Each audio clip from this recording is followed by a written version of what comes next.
Espíritu Santo, habita en ese lugar donde vamos a encontrar unidad para cantar y hablar de amor, de tu inmenso amor y adorar. Señor, danos la dirección, seguro estoy en tu amor. Ven, Señor, ven a habitar en mí. Señor, contigo no temeré, eres la vida en mi fe. Ven, Espíritu Santo de Dios.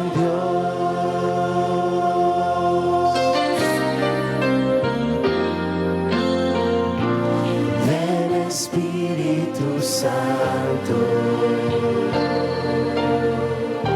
habita en ese lugar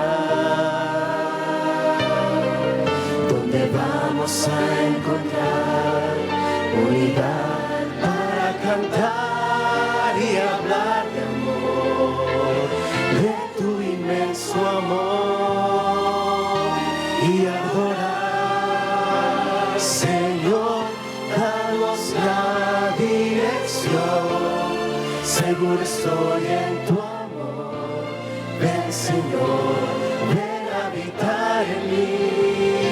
Señor, contigo no temeré, eres la vida y mi fe.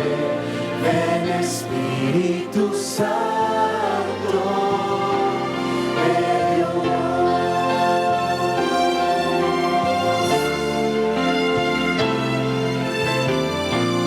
Ven, Espíritu Santo de Dios.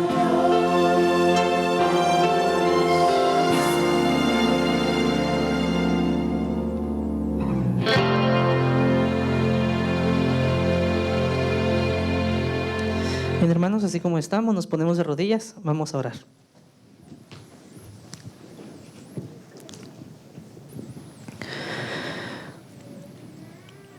Bendito Señor que estás en los cielos. Te damos honra y gloria, Padre, porque solamente tú lo mereces. Te agradecemos, Señor, porque tú estás pendiente de nosotros, porque tu iglesia y tu pueblo está bajo tu control. Señor, en este momento al altar han pasado hijos tuyos, hijas tuyas, y te pedimos, Señor, una bendición muy especial por ellos. Tú sabes, Señor, qué tienen en su corazón, tú sabes sus tristezas, tú sabes sus preocupaciones, pero tú también sabes sus alegrías, sabes sus sueños, conoces sus metas, Señor. Y así hayan venido a agradecerte por todo lo que tú les has dado, o a pedirte, Señor, por los problemas que tienen, te pedimos que tú los escuches, que tú suplas nuestras necesidades conforme a tu divina y santa voluntad. Que seas tú, Señor, quien guíe nuestros pasos. Toma nuestro corazón, Señor, porque a veces nosotros no podemos dártelo. Señor, llena nuestras vidas de tu amor, de tu espíritu. Que todos los días vivamos confiados de que tú, Señor, estás al control de nuestras vidas. Por eso, Señor, si hay enfermedades, te pedimos por estos hermanos que están enfermos. Si hay hijos tuyos que están pasando problemas económicos, también, Señor, suple sus necesidades conforme a tu voluntad y conforme, Señor, a lo que ellos necesiten. Y te pedimos también, Señor, por toda la iglesia, por el gran problema, Señor, del pecado, que puedas curarnos. Y así, Señor, como un día se acercó un leproso hacia Jesús y le dijo, si tú quieres, hoy también, Señor, tu iglesia de Dallas West te dice, si tú quieres, Señor, sánanos. Porque sabremos que tu respuesta será, sí quiero. Por eso, Señor, bendícenos conforme a tu divina y santa voluntad. Y de manera muy especial, Señor, te pedimos por la hija del pastor Quintana. Tú sabes, Señor, que están en una situación no fácil, que la enfermedad ha vuelto, Señor, y que en los corazones del pastor, de su esposa y de toda su familia, Señor, hay aflicción. Pero rogamos que tú consueles, Señor, ese corazón, que pongas en ellos la seguridad de que tú actuarás conforme a tu voluntad y conforme a lo que sea mejor. Por eso, Señor, así como a ellos y a todas las familias de esta iglesia, nos encomendamos en tus manos, para que tú hagas lo que tengas que hacer y que pongas en nosotros simplemente, Señor, la seguridad de que es tu voluntad. Quédate pues con nosotros, Señor. Quédate en este momento y que tu Espíritu no sea parte de nosotros. En el nombre poderoso de Jesús, Señor, te agradecemos y te pedimos. Amén, Señor. Oh, qué amigo nos es Cristo. Él sintió nuestra aflicción y nos manda que llevemos todo a Dios en oración. Vive el hombre desprovisto de consuelo y protección.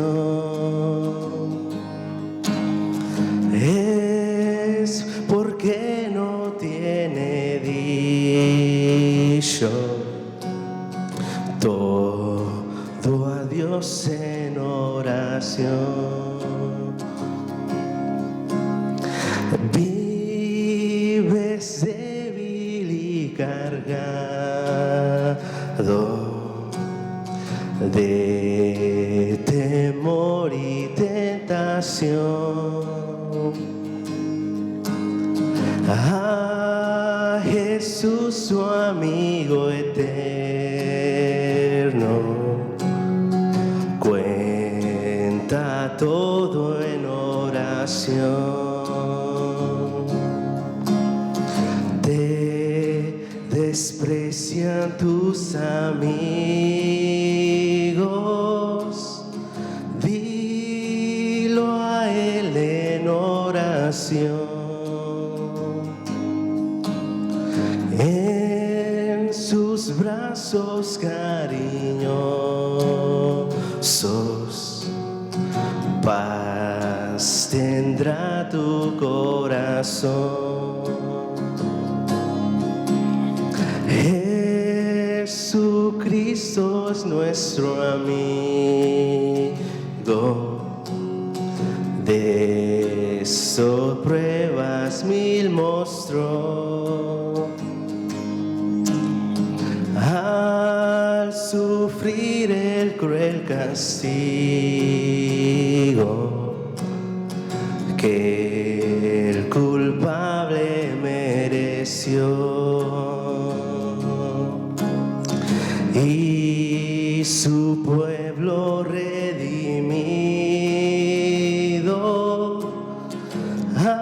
hallará seguridad, fiando en este amigo eterno y esperando su bondad. Y esperando su bondad. Amén.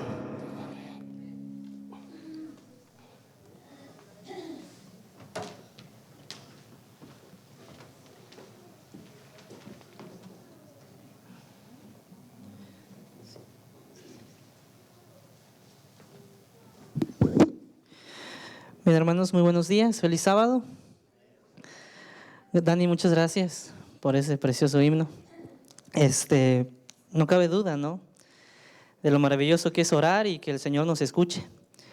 Esta semana, hermanos, para mí fue una semana de mucha reflexión respecto a personalmente mi vida espiritual.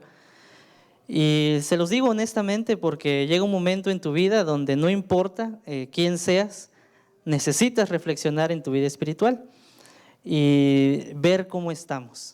Porque de vez en cuando hay que hacer una autoevaluación y llegar a conclusiones propias donde solamente tú decidirás qué hacer con tu vida. Así que, hermanos, me da mucho gusto estar con ustedes una vez más. Me gustaría invitarlos a ponerse de pie para que hagamos una oración y podamos dedicar este momento al Señor. Muchas gracias.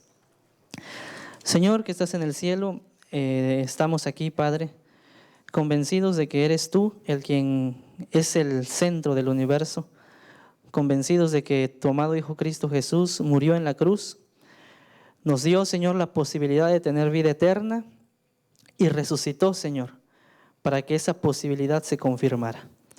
Por eso, Señor, en este momento no queremos abrir tu palabra sin pedir tu permiso, porque queremos que tú hables a nuestro corazón, porque queremos que seas tú, Señor, el quien nos ayude a entender tu palabra, que seas tú, Padre, el que le hable al corazón de mis hermanos, al corazón de los niños, al corazón de los adolescentes y de los jóvenes, Señor, y que de esta misma manera podamos, Señor, responderte no por obligación, sino por amor, porque entendemos y reconocemos que tú nos amaste primero. Por eso, Señor, quédate en nuestro corazón, en nuestra mente, para comprender tu santa palabra. En el nombre de Jesús, amén, Señor. Amén. Muy amable, hermanos, pueden tomar asiento. Voy a invitar, hermanos, a todos los que trajeron a sus familias, a sus hijos, que se puedan sentar juntos, por favor. Yo sé que quizás tienen que moverse algunos, pero me gustaría de que se sienten padres con hijos, hijos con el papá, con la mamá, hermanos, los hermanos, hermanas. Si ya son casados, bueno, siéntense los suegros con las nueras, con los yernos. No creo que sea incómodo, ¿verdad? En esta iglesia no pasa, así que háganlo, hermanos, porque aquí venimos familias. La casa de Dios es una gran familia y yo creo que es importante que aprendamos a sentarnos como familia. También voy a invitar a los niños. Yo les traje algo a los niños que tengo en la parte de atrás, pero se los voy a dar hasta que el culto termine, así que me gustaría que los niños estén atentos. Quiero que agarren una hoja, que agarren un lápiz, un lapicero, y que escriban todas las veces que yo diga Jesús, que es nuestra palabra principal de hoy. Y de esta manera, pues yo quiero que ellos entiendan de que este tema es sobre Él. Así que, niños, pidan a sus padres una hoja, una pluma. Vamos a escribir todas las veces que diga la palabra Jesús, pongan un palito y bueno, y en la parte de atrás, el que diga las veces exactas, pues les vamos a dar lo que trajimos para ellos. Así que es bueno, háganlo, es algo que les va a gustar. Mientras tanto, vamos a abrir la palabra de Dios, hermanos, en el libro de Juan, capítulo 13, en el libro de Juan, capítulo 13, en su versículo 21. Y quiero que todos abran su Biblia. Esta semana estuve viendo, hermanos, en la Biblia, algo muy interesante que me pareció importante compartirlo con ustedes. Quiero que vayamos al libro de Juan, capítulo 13, versículos 21 en adelante. Vamos a hablar en una de las últimas etapas que nuestro Señor Jesús estuvo en esta tierra, qué es lo que Él estaba pasando. Así que vamos a ir al libro de Juan, capítulo 13, versículo 21, y quiero que todos tengan su Biblia abierta, por favor. Sean niños, sean adolescentes, sean jóvenes, todos, por favor. Si hay alguien que no tiene Biblia, levante su mano. Y me gustaría que algún hermano de iglesia le haga llegar una Biblia o se acerque a él para poder compartir también lo que la Biblia dice, porque esto es lo que nos interesa. A los amigos que nos visitan, pues muchas gracias por estar aquí. Esta es su iglesia, siéntanse como en casa. Juan capítulo 13, versículos 21. Dice el Señor: habiendo dicho Jesús esto, se conmovió en espíritu y declaró y dijo: de cierto os digo, que uno de vosotros me va a entregar. Entonces los discípulos se miraban unos a otros dudando de quién hablaba. Y uno de sus discípulos, al cual Jesús amaba, dice la Biblia que estaba recostado al lado de Jesús. Nos vamos a detener aquí.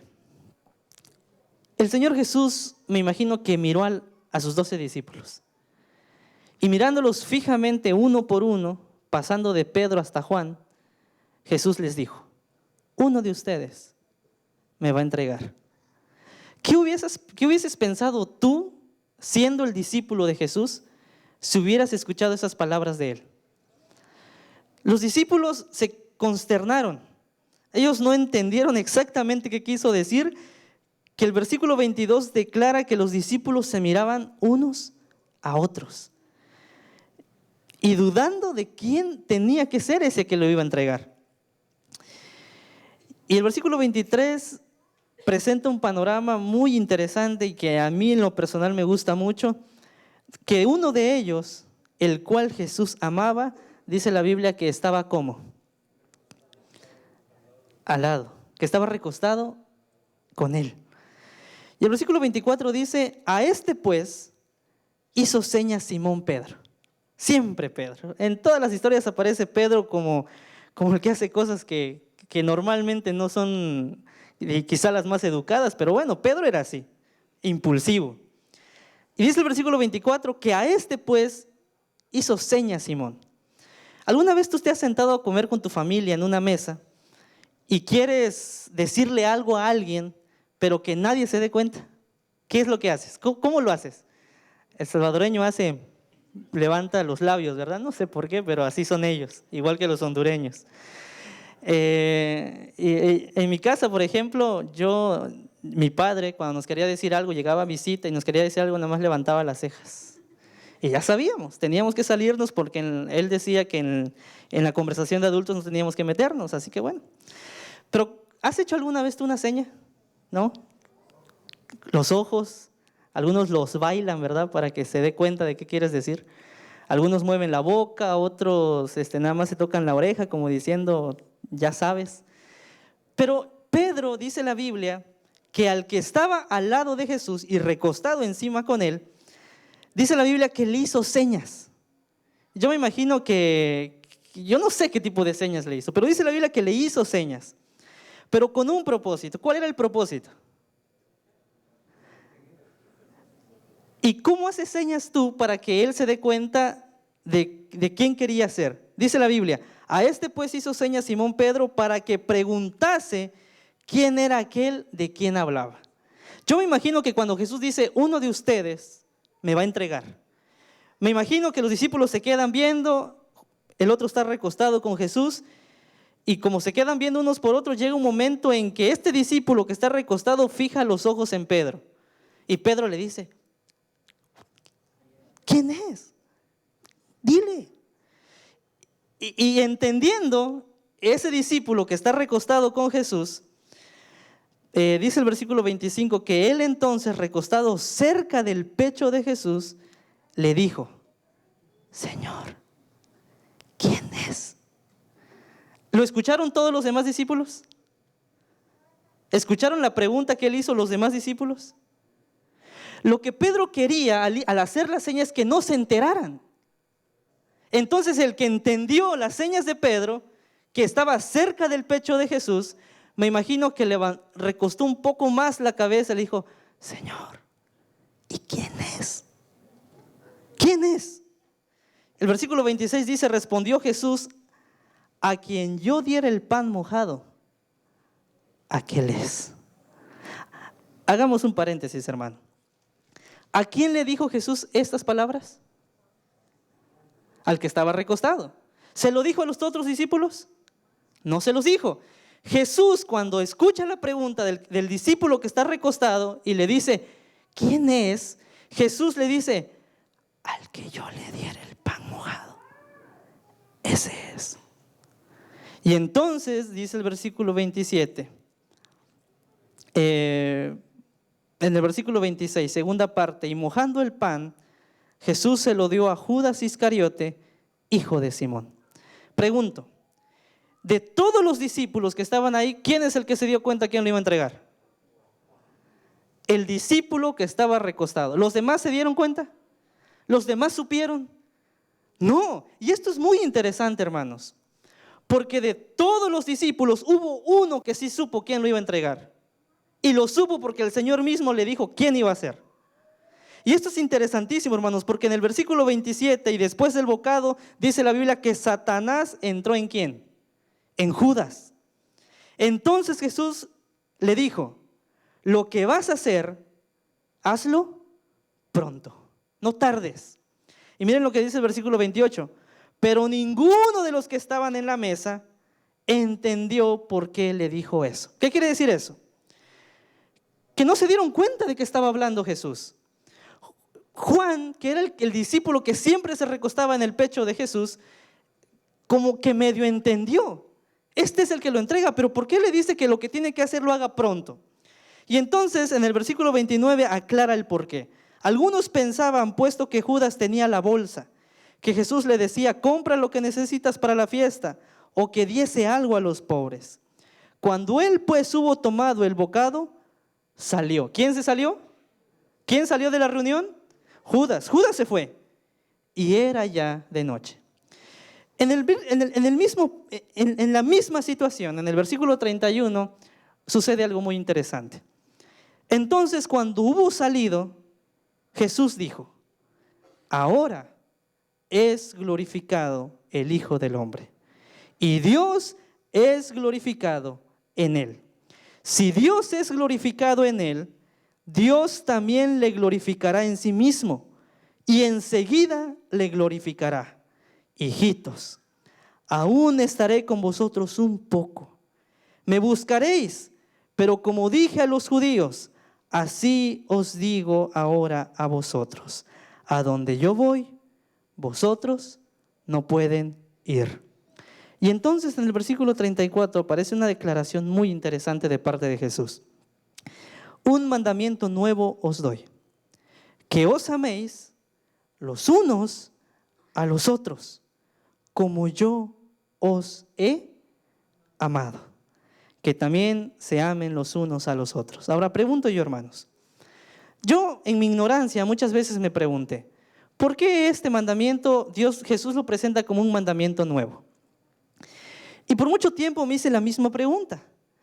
E incluso me atreví a preguntarle a gente entendida más en la palabra, ¿por qué Jesús dijo esto? Incluso muchas veces me contestaban de una u otra manera. Pero analizando bien el texto y observando detenidamente, entiendo por qué este mandamiento parece nuevo. Si leemos el versículo 34, por eso quiero que tengan sus Biblias, miren con atención lo que dice Jesús. Un mandamiento nuevo os doy. ¿El amarse unos a otros para los judíos era un mandamiento nuevo? Ellos lo entendían. Ellos entendían que de parte de Dios se tenían uno que amar los unos a los otros. Entonces esto no era nuevo realmente. ¿Pero por qué es nuevo? Porque Jesús agrega algo a esta frase. Un mandamiento nuevo os doy, que se amen los unos a los otros, y entonces agrega lo que sí es nuevo. Como yo os he. Los judíos se amaban como Jesús amaba a la multitud. Los fariseos amaban de tal manera como Jesús lo hacía. Los escribas amaban de tal forma como Jesús era, como el amor de Cristo se manifestaba. Y lo podemos ver muy claramente, hermanos, a lo largo de los evangelios. De repente hay una pobre viuda que no se anima por lo menos a dejar sus 2 blancas ahí en el altar, por la sencilla razón de que hay gente que tiene mucho más dinero, que deja caer las bolsas de oro, y ella se siente tan insignificante que no quiere dejarlo. Por eso ella busca el momento preciso cuando nadie la ve, dicen los evangelios. Pero entonces Jesús la está observando. Y Jesús al observarla dice, esta mujer ha dado más que todos los que han dado en este lugar. Porque el amor de Jesús, hermanos, se manifiesta de una manera distinta al humano. Y esto, hermanos, lo hace nuevo todo. Porque el amor que Dios quiere que tú y yo manifestemos es un amor que se parezca al de ¿quién? Al de Jesús. Y a mí me impresiona, hermanos, que esta parte de la Biblia, cuando Jesús menciona esta frase, lo haga en el contexto de la última cena. ¿Quién ya no estaba escuchando estas palabras?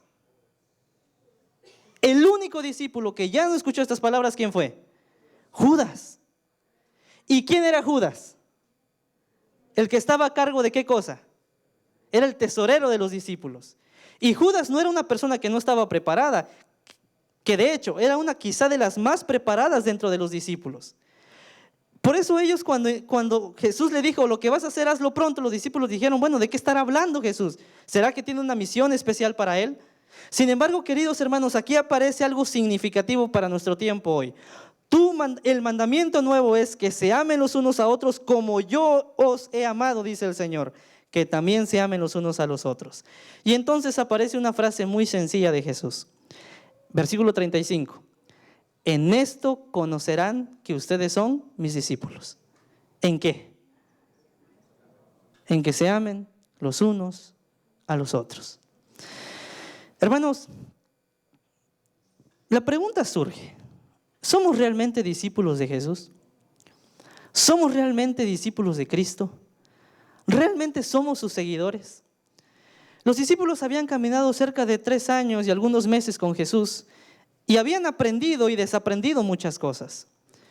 Pero sin lugar a duda todavía tenían que aprender cómo tenían que manifestarse con los unos y los otros, por medio del amor que es Cristo Jesús.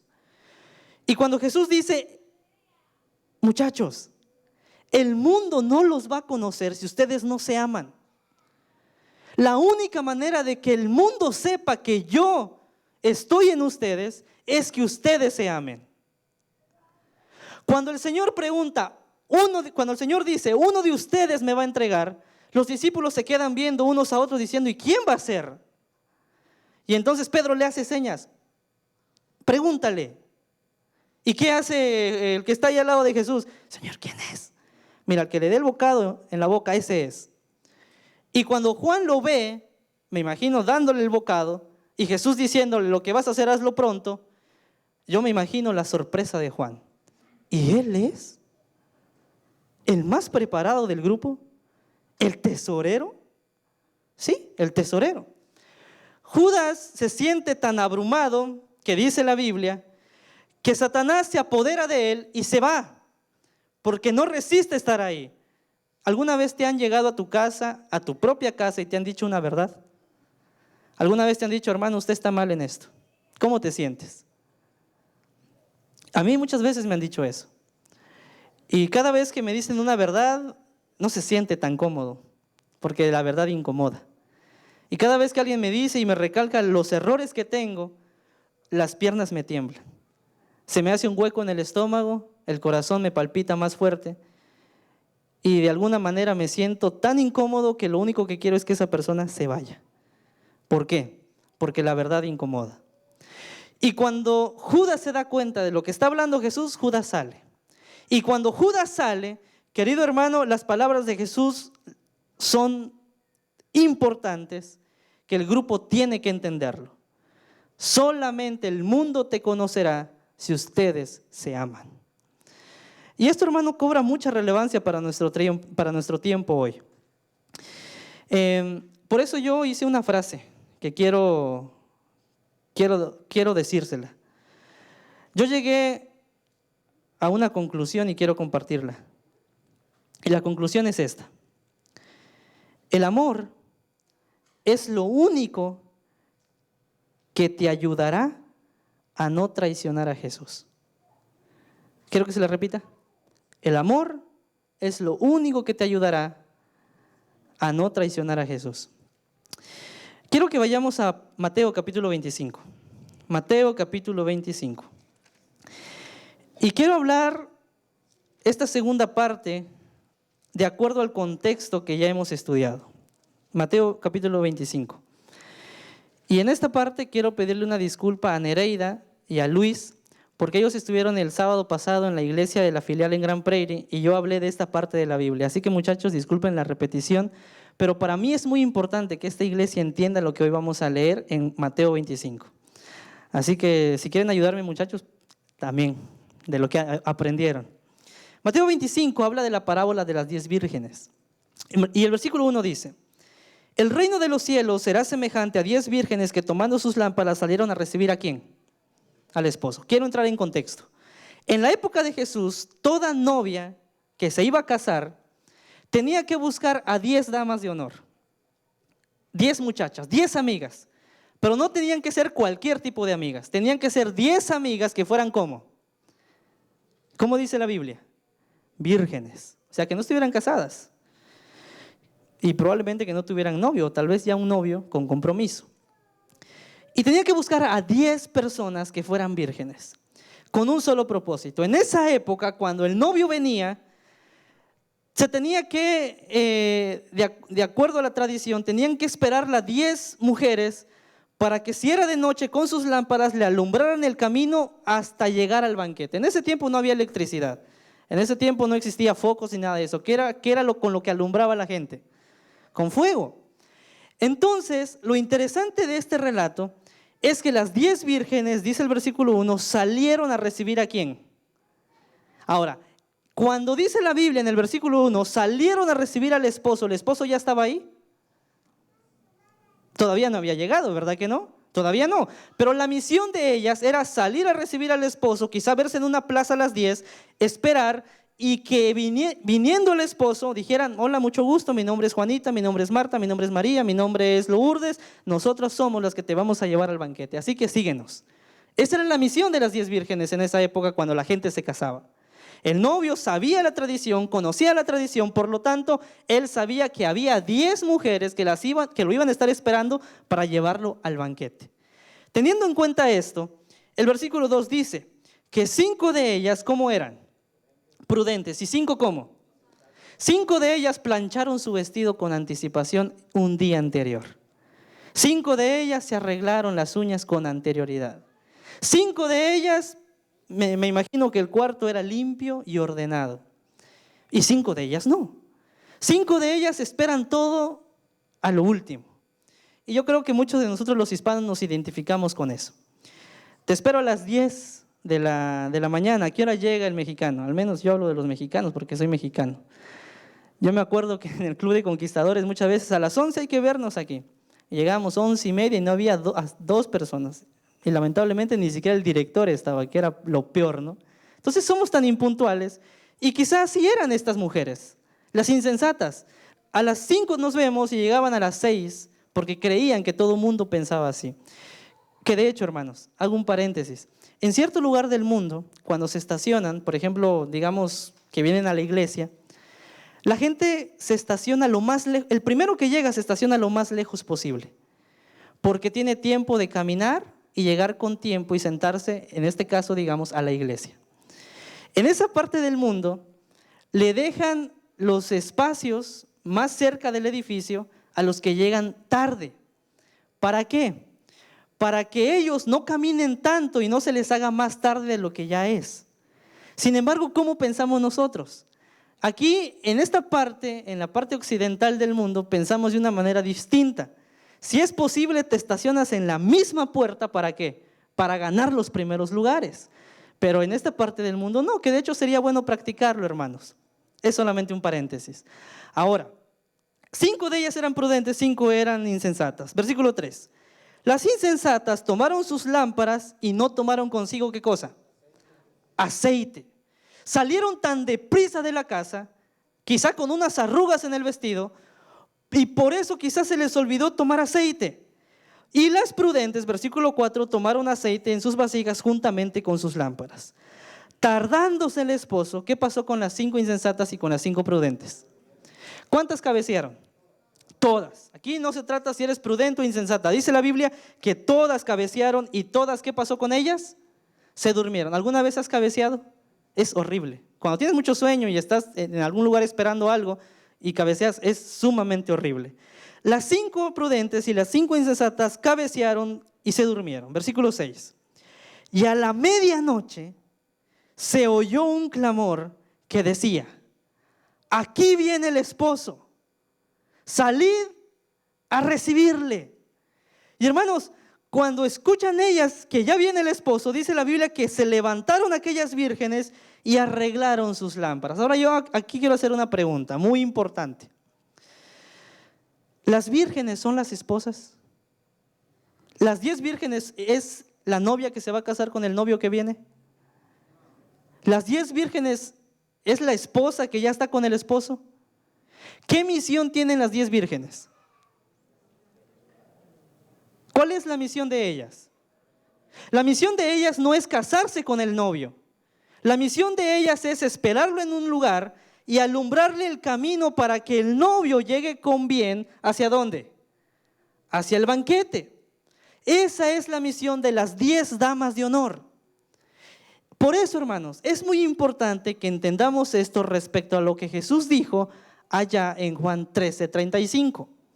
Porque cuando ellas escuchan que el esposo viene, dice la Biblia que se levantan, quizá algunas aturdidas, y arreglan sus lámparas. Ahora, lo interesante, hermanos, es que el novio, ¿a qué horas vino? Pasadito de la medianoche. Porque si ustedes leen el texto, dice la Biblia que cuando alguien vino y clamó, aquí viene ¿el esposo ya estaba ahí? No, ¿él qué dijo? El esposo viene. Ya viene el esposo. Ese es el clamor. Ahora, ¿ya está ahí el esposo? No, y cuando se da ese clamor es la medianoche, por lo tanto vino un poquito pasado de la medianoche. Las insensatas y las prudentes empezaron a arreglar sus lámparas, pero las insensatas dijeron a las prudentes, por favor, danos de su aceite porque nuestras lámparas se apagan. Y las prudentes respondieron diciendo, para que no nos falte a nosotros y vosotras, id más bien a los que venden y compren para vosotras mismas. Pero mientras ellas iban, dice la Biblia que entonces sí, vino el esposo.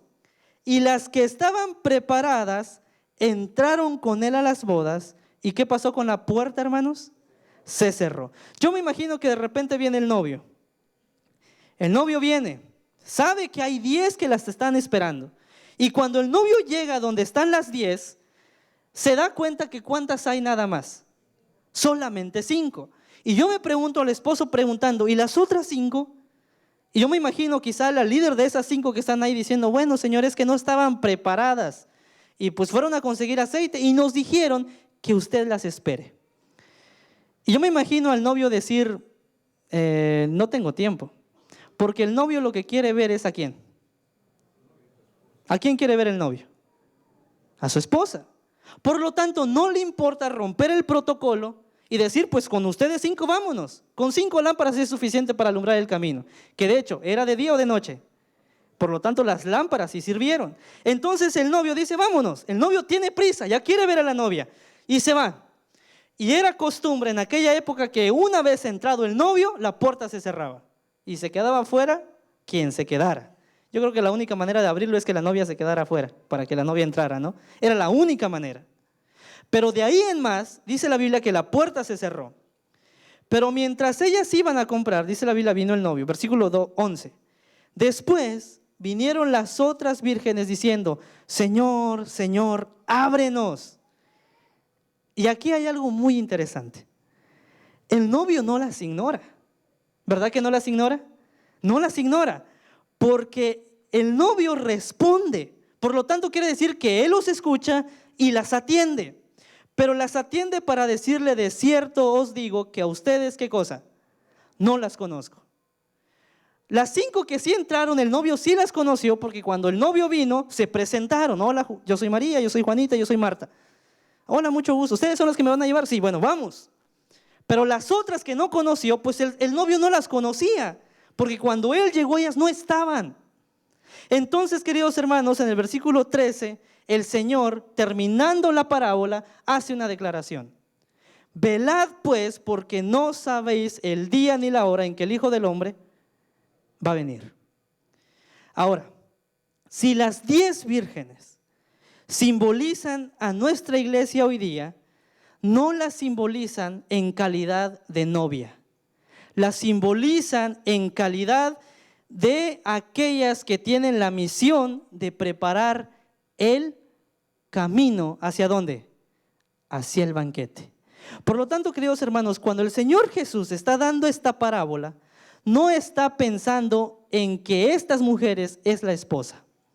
Está pensando en que estas mujeres tienen la misión de preparar el camino, por lo tanto, las 10 tienen que estar preparadas. Y si estas 10 vírgenes, como grandes teólogos lo han dicho a lo largo de la historia, simbolizan la iglesia de hoy día, quiere decir que la iglesia de hoy día, simbolizado en las 10 vírgenes, tiene la misión de preparar ¿qué cosa? El camino, porque la iglesia de hoy día todavía no es la esposa. La hermana Elena G. de White dice que nosotros seremos la esposa cuando estemos ¿dónde? En la Nueva Jerusalén. Por lo tanto, en este momento tú y yo no somos la esposa. En este momento tú y yo representamos las 10 damas de honor que tienen que preparar el camino del Señor hacia el banquete.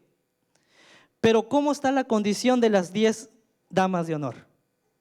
En la parábola, 5 de ellas, ¿cómo son? Prudentes. ¿Y 5 cómo son? Y lamentablemente las 10 en la espera se duermen. Y cuando escuchan que el Señor viene, todas se despiertan para la sorpresa de que solamente 5 están ¿cómo? Realmente preparadas. Por lo tanto, hermanos, tenemos que hacernos la pregunta: ¿en qué momento de la parábola de las 10 vírgenes tú y yo estamos? ¿Será que ya despertamos? Porque después de despertar, nos daremos cuenta tristemente de que 5 de aquí no estarán listas y 5 sí. Nos daremos cuenta tristemente de que 5 no hemos atendido al mandato que el Señor Jesús dijo de amarnos los unos a los otros. Ahora, ¿de qué manera vamos a preparar el camino? ¿De qué manera vamos a preparar el camino del novio hacia el banquete? La única manera que existe es ¿qué cosa? Predicando. ¿Verdad que sí? Porque esa fue la misión que el Señor Jesús siempre tuvo para sus discípulos. Ustedes tienen que ser la luz del mundo, la sal de la tierra. Entonces nosotros tenemos la misión de predicar. Pero no predicar solamente de palabra. Tenemos la misión de predicar con nuestras vidas. Por eso para el Señor Jesús es importantísimo que el nuevo mandamiento lo practiques en tu vida. Que tienes que amar al tu prójimo, pero como Él te amó a ti. No como tú piensas que es el amor. Porque a veces el amor para nosotros, hermanos, es solamente la ley, la ley, la ley, la ley, la ley, la ley, la ley, la ley y nada de gracia. O lo contrario, la gracia, la gracia, la gracia, la gracia, la gracia, la gracia y nada de ley. Y no es así. El amor de Cristo Jesús se basó en el amor divino aplicando las leyes como tienen que ser. Ahora, la iglesia necesita despertar a esta realidad. La iglesia necesita decir que Cristo viene, pero con la base del amor. Y ahora entiendo, hermanos, por qué en Corintios, en un texto muy importante también de la Biblia, se dice que aunque hablara en lenguas angelicales y predicara profecías y fuera entendido en tantos designios de la Biblia, pero si no tengo amor, ¿qué cosa es? No es nada, no vale nada. ¿Por qué? Porque la base es el amor.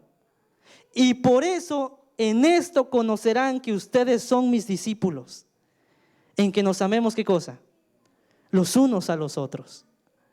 Y el amar, hermanos, los unos a los otros no solamente significa saludar al hermano. No solamente significa decirle, hermano, ¿cómo le fue la semana? Y yo creo que cuando nos abrimos nuestra mente a nuestra realidad en la iglesia, entonces sí nos damos cuenta dónde estamos parados. Por eso yo les decía, en esta semana yo me puse a pensar mucho en mi vida espiritual. Porque ¿cuántas veces a la semana tú dedicas tiempo para tus hermanos, para tu prójimo, para tu vecino, para aquel que te ha dicho, oye, ora por mí? Saben, hermanos, ustedes saben que yo colporto y todos los días, hermanos, que he salido a colportar, todos los días me encuentro con gente que necesita del Señor. Para ilustrar un poco esto, quiero comentarles de un muchacho que vendía libros y tocó una puerta.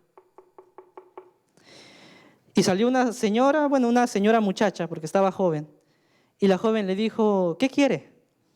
Y el joven que vendía libros le dijo, mire, nosotros venimos a las casas a promocionar libros que le pueden servir a su familia y a sus hijos. Detrás de ella sale un adulto joven también, que era el esposo de la muchacha, se para en la puerta, más o menos, la puerta está más alta, pero se para así, y le dice al muchacho, ¿conoces de Jesús? Y el muchacho, sorprendido porque no se esperaba eso, dice, pues sí, mis padres me han hablado de él, pues estoy tratando de conocerlo, ¿no? El muchacho estaba empezando a ser cristiano. Entonces el hermano de iglesia que estaba parado en la puerta le dice, mira, te voy a contar el plan de salvación. Y le empezó a decir, tú necesitas entregar tu vida al Señor. Porque el Señor nos ha mandado a predicar, por eso yo te estoy predicando. Y tú necesitas, una vez creyendo en Jesús, necesitas ser bautizado, pero por inmersión. Y necesitas ser bautizado de esta y de esta manera. Y para que tú creas en eso, te necesitas saber tal y tal y tal y tal y tal doctrina. Porque Dios nos mandó a amar los unos a los otros, por lo tanto yo te estoy llamando a ti, hermano. No les hago largo el cuento, hermanos.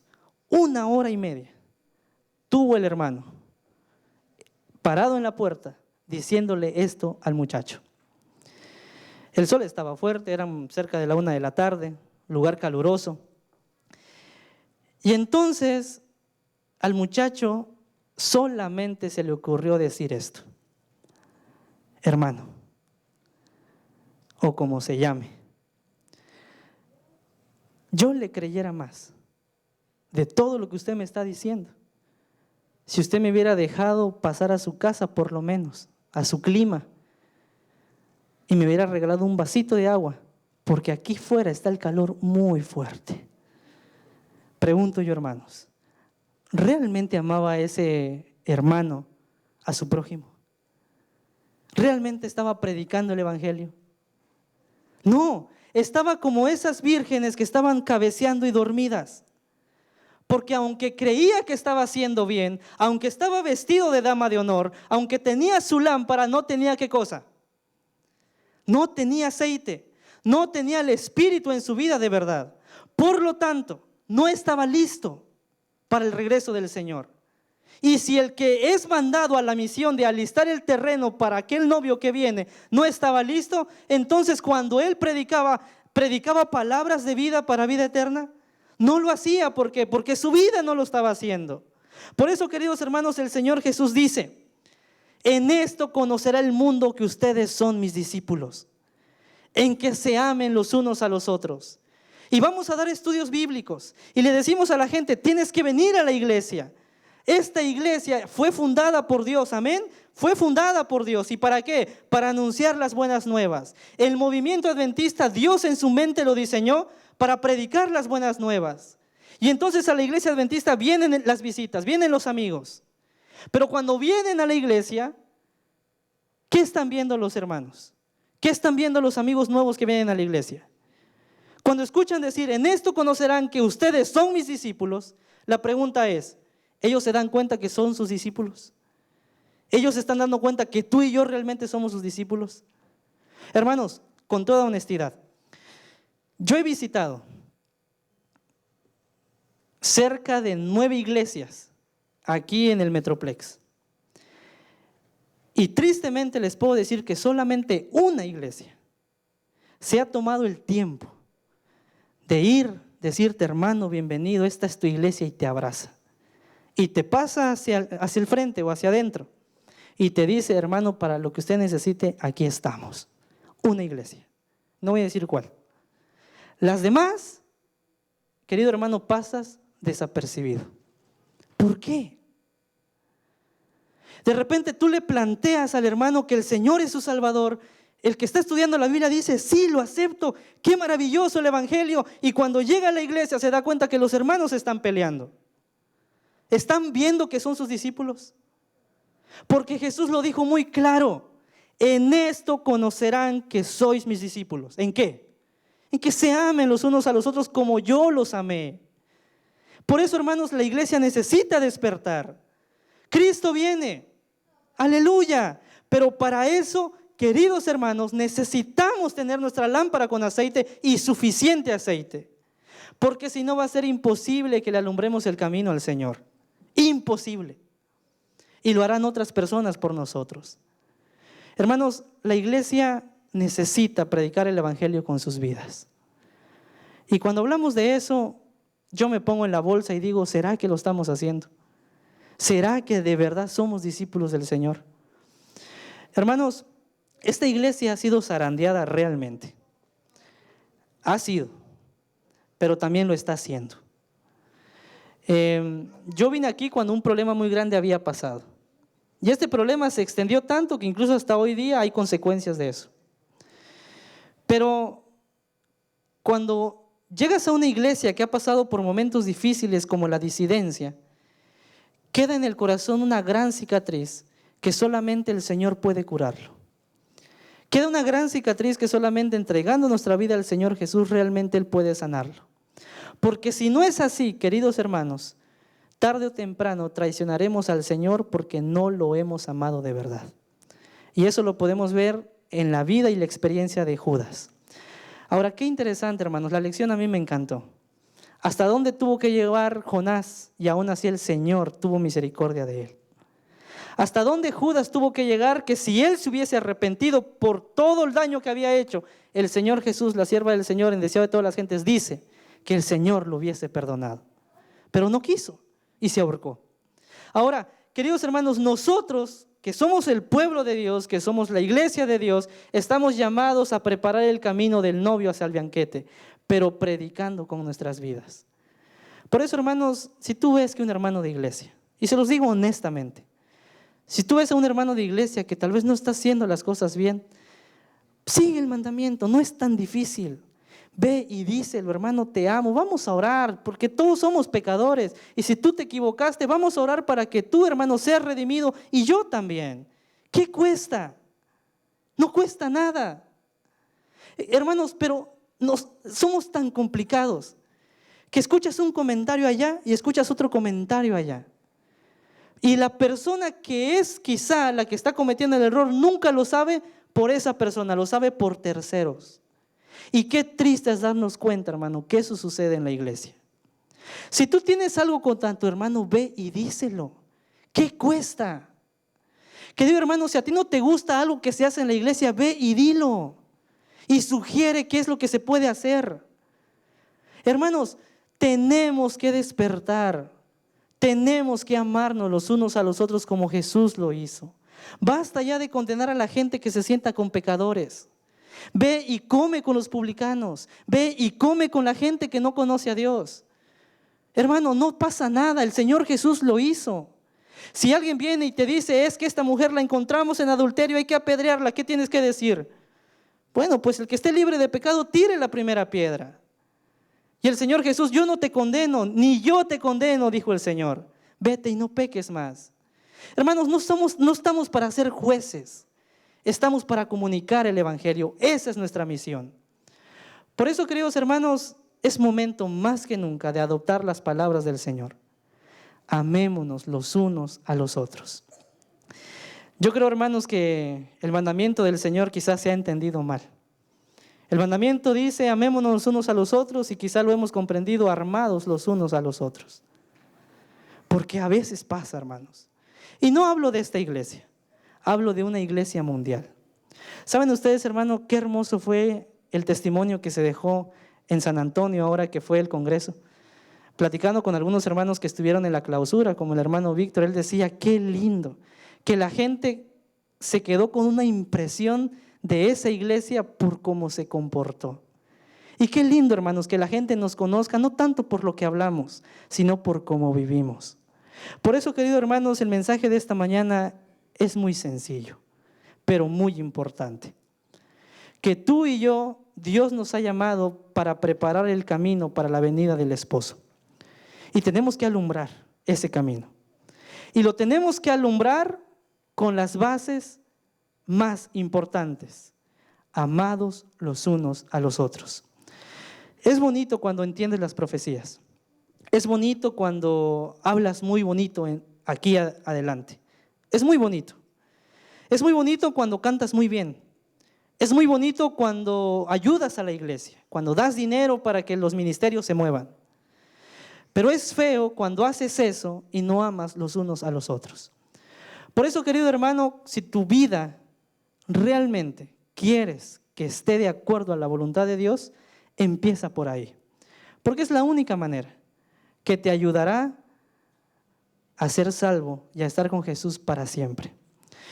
Hermanos, solamente 5 minutos más. Quiero comentarles algo. Yo he estado en algunas iglesias, esto sucede mucho cuando viene la época de nombramientos. Yo sé que aquí ya pasó y qué bueno, y hay que orar por los que están empezando a servir. Pero he estado en lugares, en iglesias, y yo se los comento, hermanos, porque para mí es muy importante, donde ciertos hermanos se adueñan de un ministerio en la iglesia. ¿Qué quiero decir con esto? Ustedes han ido a una iglesia, no sé si a mí me ha pasado, que de repente tú vas a una iglesia 1 año, 2 años y te das cuenta que el hermano sigue sentado en la misma banca todos los sábados, que nada más falta ponerle su nombre para que ya sea de él. ¿Se han dado cuenta de eso? Una vez me pasó que de repente unos amigos que venían a la iglesia por primera vez se sentaron en esa banca. Uy, hermano, y no saben qué problema, ¿eh? Resulta que estos hermanos se retrasaron un poquito de lo habitual y cuando llegaron la banca ya estaba ocupada. Y tú lo veías, hermano, como si quisieran ir al baño, de un lado para otro. Pues ¿dónde nos sentamos? Pues no sé. Y nada más se quedaba viendo el esposo, la esposa. ¿Y dónde? Pues es que ahí pues ya no hay espacio. ¿Y ahora? No, pues vámonos a otra iglesia mejor. Y se fueron. Un caso aislado, ¿no? Yo no digo que eso pase.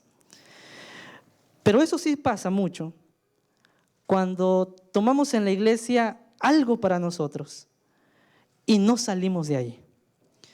Por eso, hermanos, yo le aconsejo a la iglesia que ayude en todo lo que pueda.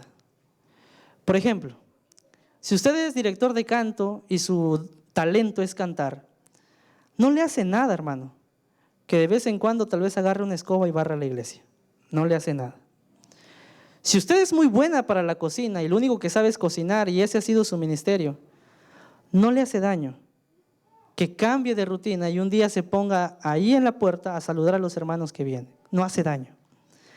No hace daño que tú como primer anciano, que estás acostumbrado a ser anciano toda una vida, no hace daño que te pongas de repente en el lugar de los diáconos. No hace daño. No hace daño, hermanos. Porque el ministerio de que el Señor quiere que desarrollemos es un ministerio completo, no de etapas, no de ministerios aislados. El Señor quiere tu servicio en todo momento, a cada instante, en cada segundo.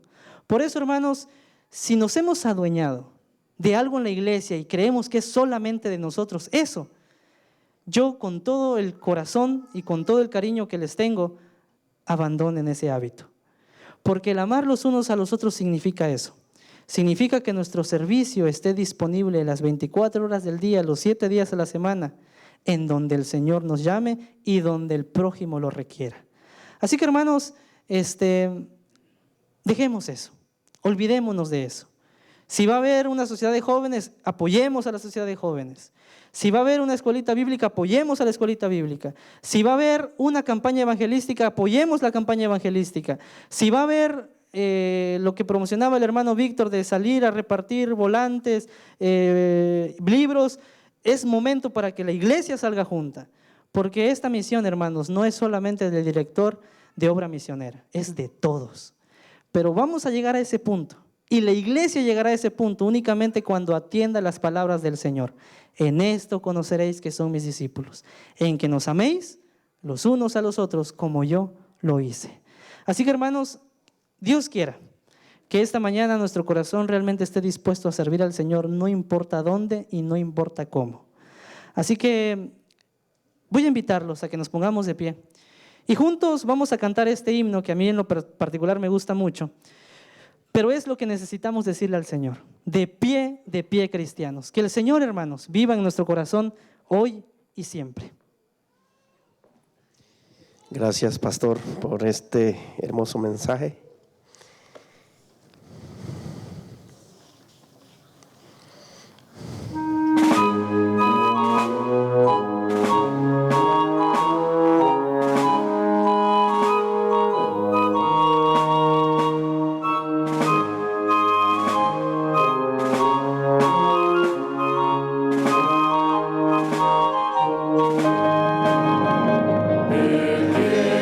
De pie, cristiano.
En 1901, hermanos, se llevó a cabo un congreso mundial en Battle Creek, y en este congreso mundial, la hermana Elena G. de White, días después de que se llevó a cabo este congreso, tuvo una visión muy importante.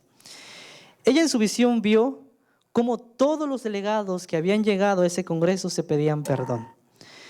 Ella vio que los presidentes, que los tesoreros, que los secretarios se pedían perdón unos a otros y decían: oye, discúlpame, porque ¿te acuerdas de aquella junta? Yo metí cizaña para que a ti no te llamaran, perdóname.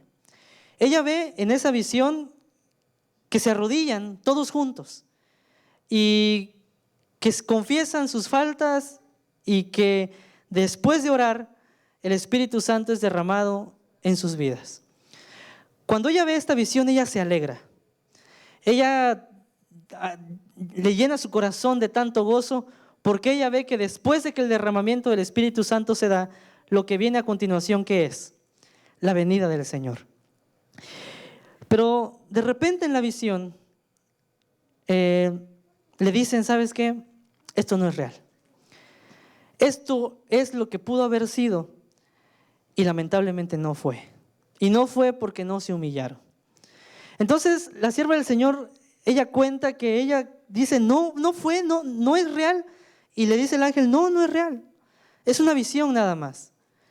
Esto es lo que pudo haber sido, y no fue porque el corazón de los delegados realmente no se inclinaron delante de Dios. Por lo tanto, el Señor todavía no viene. Ella, hermanos, queda tan afectada que ella cuenta que llora, y llora mucho porque se da cuenta de que el Señor todavía se tarda.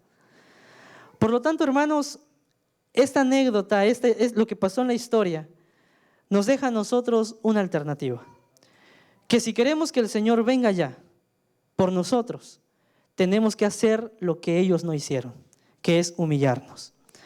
El Congreso Mundial acaba de pasar, hace quizá 20 días, unos días más o menos aproximadamente.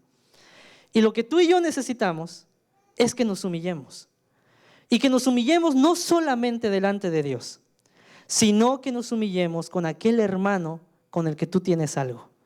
Así que si hay alguien que te ha ofendido o que tú has ofendido, sería bueno que vayas y hables con él. ¿Qué va a pasar cuando esto suceda en el pueblo de Dios? El Espíritu Santo y la lluvia tardía será derramado. E inmediatamente después de eso el Evangelio será predicado a toda nación, tribu, lengua y pueblo. Y posteriormente el Señor Jesús viene a esta tierra. ¿Y cuántos dicen amén? Hermanos, Elena de White hizo una oración muy linda. Cuando se dio cuenta de cuánto hacía falta para cumplir el propósito de Dios, en el libro Palabras de Vida, en la página 159, ella dijo esto. Presten atención. Señor, toma mi corazón porque yo no puedo dártelo. Es tuyo. Manténlo puro porque yo no puedo mantenerlo por mí misma. Sálvame a pesar de mi yo débil y desemejante a Cristo. Moldéame y fórmame. Elévame a una atmósfera pura y santa, donde la rica corriente de tu amor pueda fluir por mi alma. Así que, hermanos, qué lindo sería que la iglesia de Dallas West hoy dijera: Señor, toma nuestro corazón, porque por mí mismo muchas veces no podemos dártelo. Así que, hermanos, ¿cuántos en esta mañana les gustaría entregar realmente su corazón a Dios? ¿Cuántos van a amar a partir de ahora? ¿Cuántos se van a comprometer en seguir el mandamiento del Señor? Si es así, hermano, alabado sea el nombre de Dios. Nos vamos a poner de rodillas y vamos a encomendar nuestras vidas a Dios.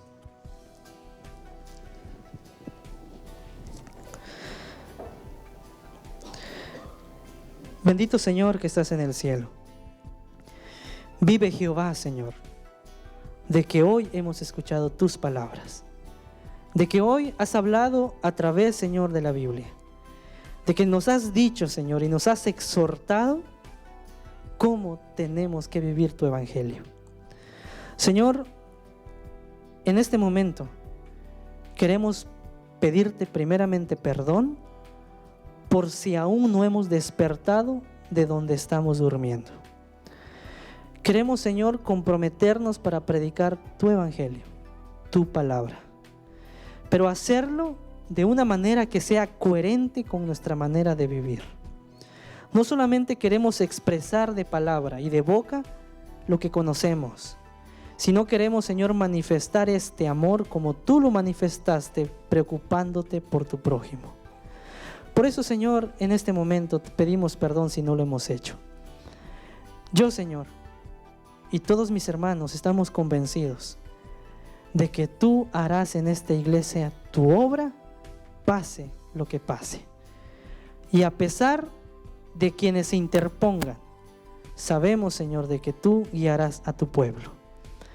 Para ese grupo de hermanos, Señor, que se representan con las 5 insensatas, te pedimos que pongas en su corazón, por medio de tu espíritu, el deseo de servirte realmente. Y para aquellos que representan las 5 prudentes, pedimos también y rogamos de tu espíritu para que las sigas preparando y preservando para tu pronto regreso. Y así, Señor, con este tipo de preparación, queremos entonces sí predicar tu evangelio. Y queremos decirle a la gente que pueden venir a tu casa, Señor, de una manera libre, sin preocupaciones de que se van a encontrar con cosas extrañas, que no, Señor, están presentadas en tu palabra. Ayúdanos a nosotros, Señor, los miembros de esta iglesia, a humillarnos de verdad, a humillarnos de tal manera, Señor, que esté listo tu pueblo para recibir a los amigos que quieren conocer de ti. Y que cuando ellos vengan y entren por esas puertas, vean a tu pueblo convencido de tu amor, convencido de tu palabra. A un pueblo, Señor, que se preocupa por el prójimo. A un pueblo, Señor, que no está para señalar, sino para comunicar tus verdades. A un pueblo que no está, Señor, para decir qué está bien y qué está mal, sino, Señor, para predicar tu evangelio, para decir lo maravilloso que eres tú. Pero también, Señor, reconocemos que hay cosas que se tienen que decir conforme a tu palabra. Si hay cosas que se están haciendo mal en tu pueblo, pedimos que tu Espíritu Santo, Señor, sea el que quite esas ideas de la mente de los dirigentes, de la mente de los hermanos, para que podamos actuar de acuerdo a tu voluntad. Por eso, Señor, queremos guardar tu ley, pero queremos abrazar tu gracia. Si hay un hermano que está lejos de ti, Señor, te pedimos que el testimonio de tus fieles pueda hacer que ese hermano vuelva a tu casa. Si hay hermanos, Señor, que no quieren saber nada de ti por culpa de nosotros, te pedimos que nos ayudes a humillarnos para que ese hermano sepa, Señor, de que tú vives aquí. Señor, queremos ser verdaderos misioneros. Y si hasta este momento no lo hemos sido, pedimos de tu Santo Espíritu para que así suceda. Señor, tenemos la misión de alumbrar el camino. Y por eso, Señor, pedimos y rogamos para que desde el más pequeño de este pueblo hasta el más grande, Señor, podamos comprometernos realmente contigo. Señor, estamos cansados de tantas cosas que pasan en tu pueblo, Señor, que solamente desgastan nuestras fuerzas. Ayúdanos a ocuparlas donde realmente se necesitan. Y para eso, Señor, rogamos de tu dirección y no de la nuestra. Rogamos de tu sabiduría y no de lo que nosotros creemos que está bien. Rogamos, Señor, de lo que tú quieres y no de lo que yo pienso que así es. Por eso, Señor, bendice grandemente a los líderes de tu iglesia. Bendice al pastor, Señor, que aunque está pasando un momento difícil, dale sabiduría, dale entendimiento, dale fuerza, Señor, para guiar a tu pueblo. Te pedimos, Señor, por los diáconos, por las diaconisas. Te pedimos por los directores de canto, Señor, por las sugieres. Te pedimos por los del ministerio infantil, Te pedimos, Señor, por todos aquellos que desempeñan un cargo importante en la iglesia, que es de influencia, por el director de jóvenes, que pueda en este año, Señor, trabajar en beneficio de la espiritualidad de esos jóvenes que tal vez hoy día están tibios, Señor, porque no han encontrado un lugar en tu iglesia. Te pedimos por ellos, te pedimos por los niños, te pedimos por los ancianos, por los adultos, por los que están enfermos, Señor, por aquellos que están 100% sanos. Ayúdanos conforme a tu voluntad a caminar realmente contigo, Señor. Y una cosa más, ayúdanos a que nuestra vida esté llena de tu Espíritu, para que de esta manera terminemos de predicar el Evangelio, porque queremos verte ya. Señor, quédate con nosotros, abrázanos. Si necesitamos, Señor, de ese abrazo paterno en este momento, te pedimos tu abrazo.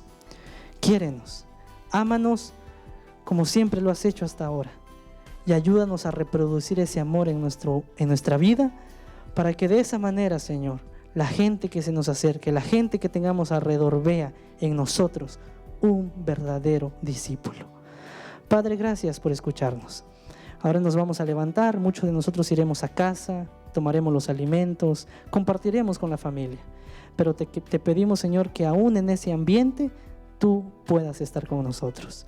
Te pedimos por los que harán cosas en beneficio tuyo, por los que visitarán quizá alguna persona, ve con ellos, Señor. Que este sábado lo podamos seguir disfrutando en tu compañía. Quédate pues, Señor, en nuestro corazón. Y lo rogamos en los méritos de Cristo Jesús, quien no es nuestro Salvador y que también lo reconocemos como nuestro Creador. Amén, Señor. Amén.